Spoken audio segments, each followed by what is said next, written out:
Good morning, Colorado. You are listening to the Daily Sun Up. It's a conversation with the Colorado Sun. I'm team editor David Krause. Before we jump into today's conversation, here is a quick message from our sponsor. When your number one fan is your number one threat. Stephen King's iconic thriller Misery is live on stage at the Arvada Center this fall. Tickets are on sale today, running September 4th through October 11th. Visit arvanacenter.org for tickets today. Support comes from Colorado Housing and Finance Authority. CHFA sponsors homebuyer education in English and Spanish and offers down payment assistance. Visit chfainfo.com/yourhome. CHFA is an equal housing lender. Now, back to the show. I'm Justin George, public policy editor at the Colorado Sun, and this is The Unaffiliated, part of our Daily Sun Up podcast series. Today, I'm joined by Jesse Paul, the Colorado Sun's election editor, to talk about two big Colorado political storylines. How Democrats who backed Michael Bennet are now lining up behind Democratic gubernatorial nominee Phil Weiser, and why Governor Jared Polis keeps taking aim at socialism and members of his own party on national TV. So let's dig into this a little bit, Jesse. Thanks for joining us, and let's start with the Bennet-Weiser story. And how awkward has it been for some Democrats who had lined up behind Senator Bennet to now, make good and get behind Attorney General Phil Weiser? Yeah, well, I think you have to start with the background here, right? When Michael Bennet jumped into the gubernatorial race last year, he entered the contest with a ton of support from all kinds of big-name Democrats in Colorado. So 3 of the 4 members of Congress who are Democrats from Colorado got behind him at the U.S. House, and you had John Hickenlooper get behind him, Denver's mayor Mike Johnson got behind him. Then you had both the leaders in the House and Senate and the state legislature get behind him, a bunch of state lawmakers. So it felt like the entire Democratic establishment was on Team Bennet from the beginning. And as folks know, right, Phil Weiser won the primary, and by a large margin, but it was 14 percentage points or so. And so now basically what's having to happen is that all these folks who backed Bennet from the very beginning are kind of having to go to Phil Weiser and kiss the ring a little bit, because he's in all likelihood going to be governor. Colorado voters haven't elected a Republican governor since 2002. And so there's this kind of interesting behind the scenes dynamic going on where people are hopeful that, Phil Weiser won't have hard feelings toward them. How much of this is just normal intra-party reconciliation, and how much does it reflect real tension among the Colorado Democrats who saw this last election sort of split on, different factions here when it comes to the Democratic Socialists and progressives and then sort of mainstream candidates? Right. I mean, some of those dynamics didn't play out in the gubernatorial race. Michael Bennet and Phil Weiser are very similar on policy. This wasn't a socialist versus moderate race. But what's interesting, look, in every primary election, you get winners and losers. This isn't unusual to have people who make endorsements. This one was different in the sense that so many people got behind Bennet and that Bennet was so expected to win. And also the fact that Phil Weiser beat him by such a wide margin. And governor is a different position than, member of Congress or senator or something like that, because it's one where, they wield the veto pen. They can, appear at events. They are basically the face of the party. They're kind of the unofficial chair of the party. So Phil Weiser, holds a lot of weight here. And I think the general consensus is that he's a pretty nice guy and that I don't think he's going to hold it over people's heads. But you've already seen him pick lieutenant governor candidate who was someone who was an early supporter of his campaign, and Jefferson County Commissioner Leslie Dahlkemper. And so I think Democrats who backed Bennet and now have to work with Weiser are basically trying to tread lightly a little bit. The hope is that he won't hold it over their heads. And I think the general consensus is that's the case, but you don't really know until you know. And eventually these people are going to need something from Phil Weiser someday. And, the people who backed Bennet maybe get a bit lower down on the rung in terms of the favor ladder. Jesse, it seems like he has a much easier task than when you look across the party lines and see what Victor Marx is having to go through. Can you talk a little bit about if you know much about where he is in trying to unify his party? Yeah, he's nowhere, I would say, right, compared to where Weiser's at. And let's look at it from a couple different perspectives. First of all, Phil Weiser, in all likelihood, is going to win this race. Victor Marx is a very long shot candidate in terms of his chances of actually winning, the November election. So, first of all, like, Republicans don't see or feel the need to kind of kiss the ring with Victor Marx because the chances of him actually being in leadership are very small.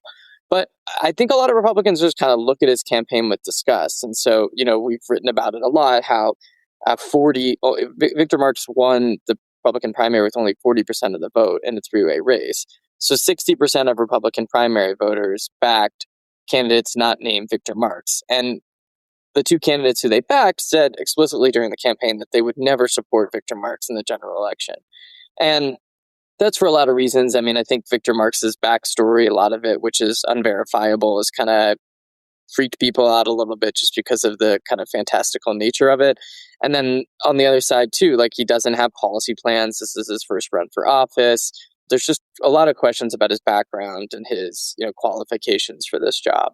So, you're not really seeing the Republican Party get behind him. And you had this interesting situation where Victor Marx went on conservative talk radio and claimed that former Governor Bill Owens, the last Republican governor of Colorado, was going to endorse his campaign. We called up Bill Owens and he said, that's not true. I'm still considering it. I may end up doing it later on, but right now I just kind of want to see where things are going. And I think that's kind of indicative of, like, the trepidation that people have about standing next to Victor Marx on this campaign trail, just because there are so many unknowns with him. His campaign has kind of had issues with A, credibility, B, campaign finance, and then he hasn't gotten kind of the full scrutiny that a Republican gubernatorial candidate would get. And now the light's going to shine on him. I wouldn't be surprised if some more things come out.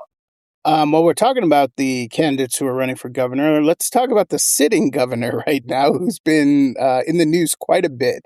What do you make of Governor Jared Polis's sort of decisions to keep talking about socialism publicly on X and also on national TV, and go on outlets like Newsmax in order to sort of downtalk socialism and inadvertently, or some Democrats say advertently, talk down sort of the campaigns and the platforms that some candidates have? Yeah, I mean, I fancy myself as somewhat of a Jared Polis whisperer after 8 years of covering him, but I have no idea what he's up to here. I mean, I think what I would chalk it up to really is just like, Jared Polis is going to Jared Polis, and he's going to do what he's going to do. And for whatever reason, he felt like he needed to speak out on socialism. His claim was that it was more about the federal government, the Trump administration, purchasing stakes in private companies, but everyone immediately took it to mean Milat Kuros in Colorado and the New York candidates who won their races, and these folks who are asking him to go on conservative TV stations like Newsmax and Fox News are not asking him to go on there to bash the Trump administration. They want to talk about the rise of socialism in the Democratic Party, and so that's what those conversations have been like. And I think Jared Polis is a guy who's kind of, you and I had that line about political Siberia. I kind of joke that he's like buying real estate and building an igloo there, and with this latest thing. And so, I think he has nothing to lose at this point. He's probably, has no future in Democratic politics. Maybe he can be Republican. I don't know. We'll see what his future holds. But yeah, I think he's just kind of laying it on the line and likes to do what he feels is right. And this is what he feels like is the right thing to do. Jesse, on one hand, he has talked during these interviews that I've listened to, at least, continually about how staunchly he's a Democrat, how he's a party guy, and this or that. But, can you talk about the impact this might be having on a candidate like CD1 candidate Milat Kuros? Is this going to impact Democrats in the way that they message in order to, get these candidates across the finish line? Or do you think that's really not going to have much of an effect at all because the voters that are going to vote for Milat Kuros are unlikely to be watching Newsmax at any time? Yeah, I mean, I don't think it's going to hurt Milat Kuros' campaign. In some ways, it could help it, right? Because she now has another foil in the Democratic Party to point to and say, look, this is not what you want.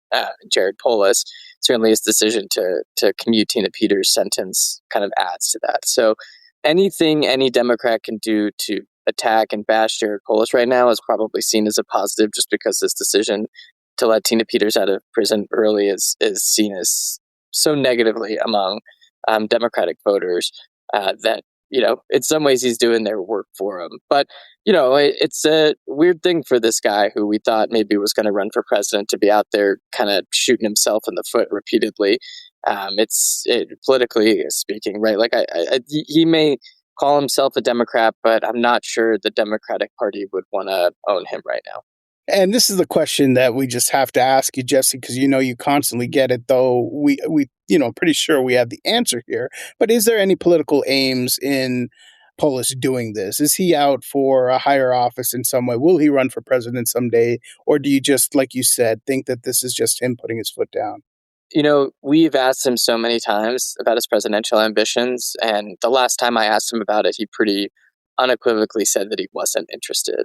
And so I would just kind of take his word for it, right? And I think if you look at the way he's acting in interviews like this and the decisions he's making and the things that he's saying, those are all indicators that he has no interest in continuing his political career.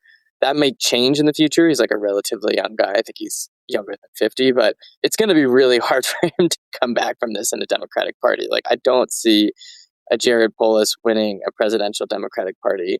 And say a lot of things about Jared Polis. Like, he's not stupid. Like, he knows what the calculus is here. And I think, people had asked me a lot about the Tina Peters decision and why people thought he did it. And I think you can apply that lens here. And I think it's one of two things. One, either he underestimated the blowback, which I kind of don't think he did because he, was told by a lot of people that this was going to be a bad decision, or he just doesn't care. And I think it's really the latter.